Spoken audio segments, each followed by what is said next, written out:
a resident of Valley of Peace, is one of a handful of farmers who have been tilling the soil near the outskirts of this predominantly Hispanic community for at least 2 decades. For him and his family, agriculture is the only livelihood they know. I used to work along with my father. When I feel I had some strength, I came apart from my father and start work my own area, right? And then it's just, since I remember, I am working there. Of the 3 plantations that he now owns and manages, Moroccan is busy harvesting a variety of produce, including sweet peppers, from this 25-acre spread. While the yield has been rather successful, given the obstacles that he has had to face over the past few months, the future of his occupation in this area is uncertain. All of a sudden, this company come and say, this land is ours and you have to come out. And that's, well, we feel bad, right, because we have been working there for a lot of time. That company is Green Tropics Limited. The foreign concern is responsible for the recent destruction of vegetables on a huge swath of farmland used by members of the Valley of Peace Farmers Association.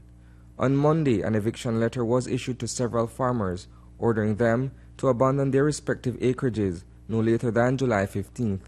The move comes on the heels of what should have been peaceful negotiations to resolve the issue.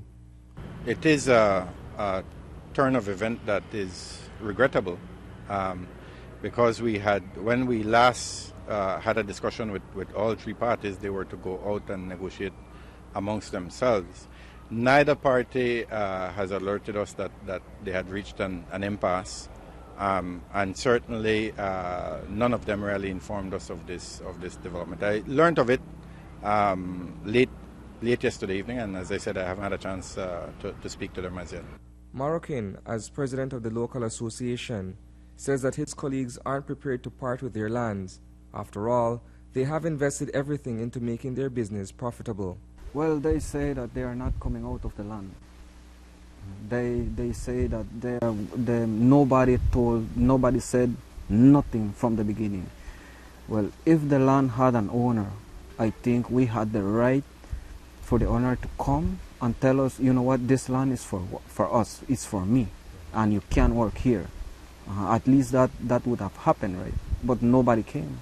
So we felt the land had no owner.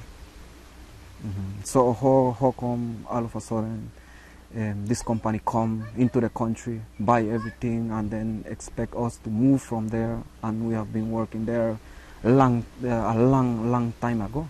From the look of things, the matter will likely be resolved in court. The issue of land tenure is one that usually ends up in court, and it's not related to this. It's basically anyone, because you have 2 parties claiming right, and usually it's a court that would have to resolve that issue. You guys are moving on to get a lawyer involved in terms of representing you in court should this matter go that far. Well, I hope it doesn't go this far, but if it goes this way, we have to get a lawyer. For now, work continues on the leafy tract. While the men are out in the field harvesting their crops, a toddler seated on the lap of a parent is being taught how to work the land, beginning with sharpening his own machete. Guillermo is his medium, a second-generation farmer in the agrarian community. Every day I have to come, I have to check the soil. If it's dry, I have to just spray or put in water, right? Water the plants, spray if any bugs or anything, and then you have to keep it clean. A lot of work. Have to work whole day. And you feel as if though your livelihood is now being threatened by the fact that this company is asking you to get off the land that you have been working for over 20 years, as you say? Well, it's not fair. It's not fair because I have a whole life of working this way from almost 6 o'clock in the morning to 6 o'clock in the evening. Just for one day, the company just come and say, you know what, this is for me. The Ministry of Agriculture, for its part, is trying its best to arbitrate the matter. The outcome, however, is uncertain. We will try to contact the parties to see whether there is room for further discussion. And the ministry really stands ready to try and see if we could reach an amicable settlement.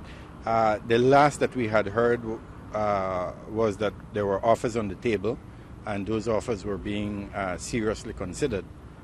So as I said, it came as a bit of a surprise last night that negotiations had abruptly ended and reached this level. Reporting for News 5, I am Isani Cayetano.